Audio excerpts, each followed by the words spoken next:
আসসালামু আলাইকুম বন্ধুরা, কেমন আছেন আপনারা সবাই? আমি ভালো আছি, আল্লাহর অশেষ সহমতে। আশা করছি আপনারাও সবাই ভালো আছেন। আপনাদের সবার সুস্বাস্থ্য কামনা করে আজকের ব্লগটা শুরু করছি। আবারও অনেক দিন পরে ব্লগ দেওয়া শুরু করলাম, কারণ এতটাই ব্যস্ত হয়ে পড়েছি যে ভিডিও তো করা হয়ে যায়, কিন্তু ঠিকমতো এডিট করে সেটা শেয়ার করা হয় না সময়ের অভাবের কারণে।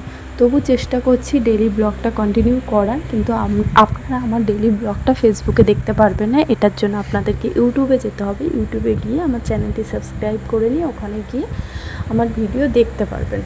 যারা আমার ভিডিও দেখতে ভালোবাসেন, আমি শুধু তাদেরকেই বলছি। যারা ভালোবাসেন না তাদেরকে বলছি না। তারা আবার উল্টো কমেন্ট করতে যাবেন না যে আপনার ভিডিওতে আমার কেন দেখবো।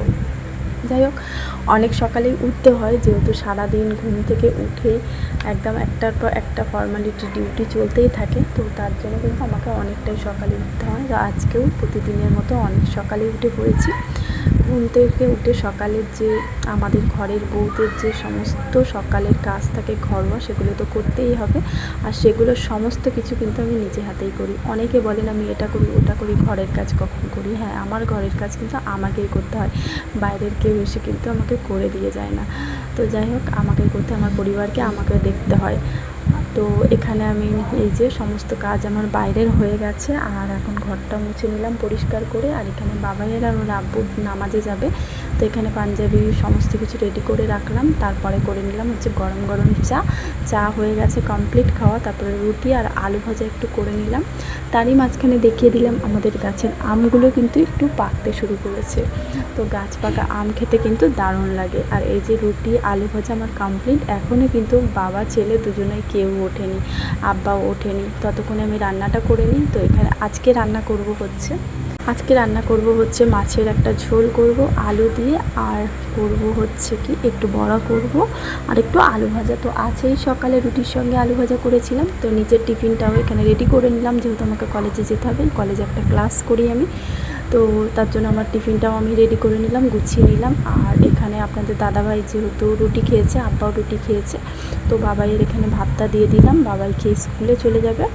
আর পাশাপাশি এক বাটি লিচুও দিয়ে দিলাম ছাড়িয়ে। আর এখানে বাবাই খাওয়া দাওয়া শুরু করে দিয়েছে। আর আমিও ওদিকে আমার যেহেতু কলেজে যেতে হবে, ক্লাস করতে হবে, তো আমিও রেডি হয়ে নিচ্ছিলাম ওদিকে।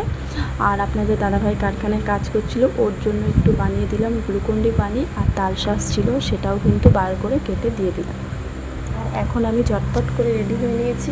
তো এই যে পাশাপাশি আমিও এখন রেডি হয়ে নিয়েছি। আর আজকে এই যে চুড়িদারটা পরেছি আমি, সালোয়ার কামিজটা, এটা কিন্তু ওড়নার সঙ্গে চুড়িদারের একদম ম্যাচ খাচ্ছে না। এটা আমাকে আমার একদম ভালো লাগছে না। তো এখন রেডি হয়ে নিয়েছি। এখন যাব একটু সাইবারে যাব, সেখানে কম্পিউটারে কিছু কাজ আছে, সেগুলো করে তারপরে বাড়িতে এসে আমি যাব হচ্ছে আমার বাপের বাড়িতে। আমার বড় আব্বার মেয়ের বাচ্চা হয়েছে, ছেলে হয়েছে, তো বাড়িতে নতুন অতিথি এসেছে, তাকে দেখতে যাব। তো এখানে চলে আসলাম সাইবার ক্যাফেতে, সেখানে কিছু কাজ ছিল কম্পিউটারে, সেটা করে নিলাম।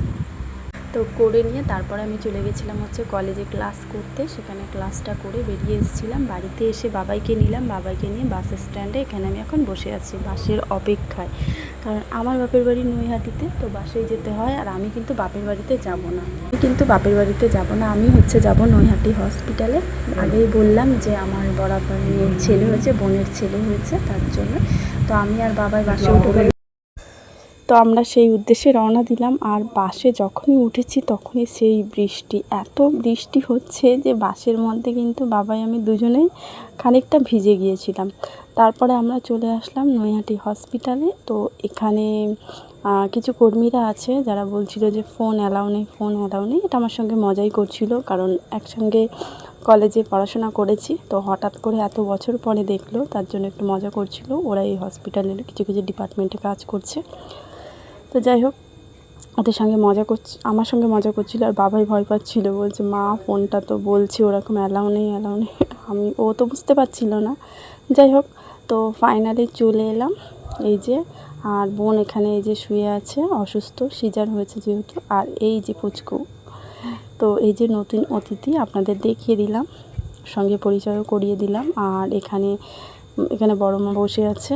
আর এখানে যে আরও সবাই ছিল, যেহেতু বৃষ্টির মধ্যে এখনও কেউ এসে পৌঁছাতে পারেনি সেইভাবে, তো আমরা সেখান থেকে বেরিয়ে আসলাম, যেহেতু আবার আমাদের বাড়িতে রিটার্ন করতে হবে।